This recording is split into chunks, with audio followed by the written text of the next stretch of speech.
อ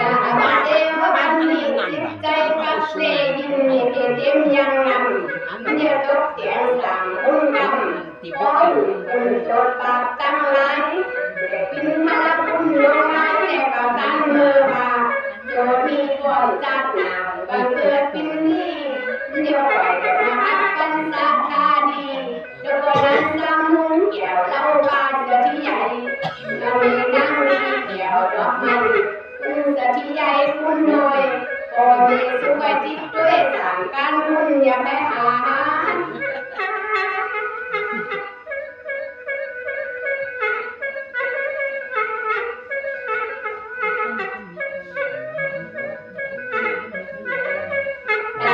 เดี๋ยวมันมีกันนั่งปากคอสู้เจ้าอย่าไปโกรธโกรธซ้อมจะมีน้องก็ได้รับไปหาอันเพื่อจะไล่มาเสียงก่อนที่มาได้รับขอจึงตั้ง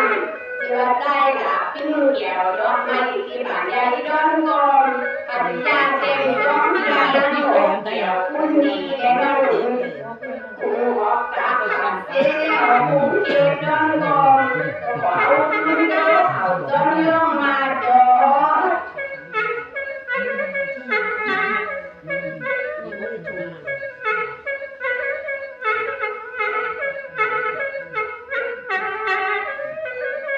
เดี๋ยววันนี้ก็มาหักหัว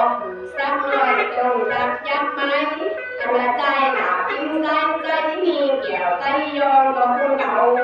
ก็ได้อยู่ดอนงองหลังเต้าสอนในเมืองยองจึงอันนางกบเปิดเป็นแก้วเล่กองนี่หักปิ้งเล่หายเดี๋ยวแหลมนางกบตัวเกี่ยวไม่ใจขออันกว่าตั้งในว่าตัวนี้เป็นใจปิดไปขึ้นบ่เอาก็มาทักเทียบเจ้าจะทักเอาขึ้นเนี่ยครับคุณโคตามเดี๋ยวแบ่งปันติดตาบางน้องลุงยองกันทักไหมและเดี๋ยวรักใจจังเงาเดี๋ยวเดินขึ้นหน้ามาเยาหน้าดีไล่ตาโกนยอดจันนาและให้ปีปิ่นทำปีหายเซ่เซ่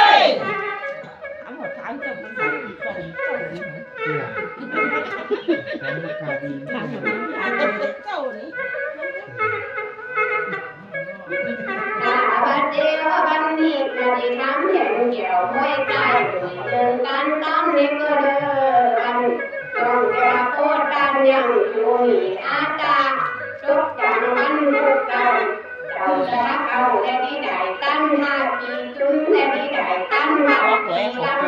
บัดปีตางก็มีใบปีลังบัดบริตางก็มีใบปีลัง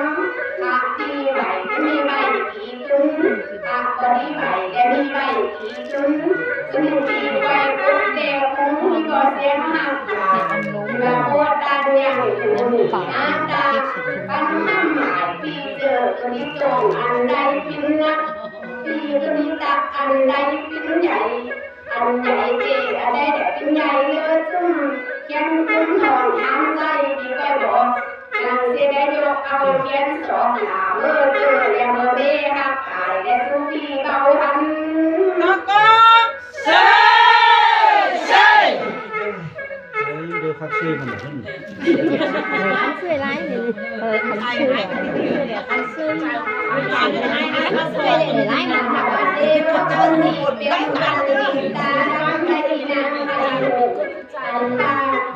เขาเลยแต่ตั้งเร็วอันซุ้มเจ้ากำปืนแต่มีหมอกตามไรตัวละขี่เลยลำเด่นพิเศษสังไว้ที่นางใครอยู่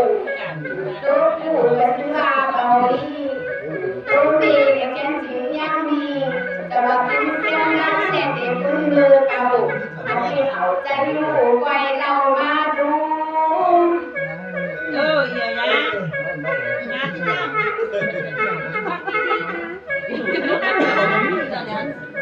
ก็เป็นแล้วก็เรียนผมก็เป็นก็ไปสอนก็เป็นเดี๋ยวเป็นการดูแลสมองไม่ดีนะไม่มีเลยก็มีอะไรก็มีอะไรก็มีอะไรเอาเด็กๆมาโตแก่คุณยายเด็กสิลูก นานาปาตุลาเอาเลยมีเจตนาตาตาเดอไม่ดำเดอไม่แดงอันนี้รู้อันนี้ซุ้มไข่ช่วยกันจะมีนอกตาในอันนั้นเดอไม่ลืมเดอไม่เท้าอันนี้รู้อันนี้กินตัวหน้าตาแต่เด็กคุ้นมือเก่าอันว่าไหนตั้งแล้วอันนี้ซุ้มเจ้ากับมือหนาจะมีนอกตาใน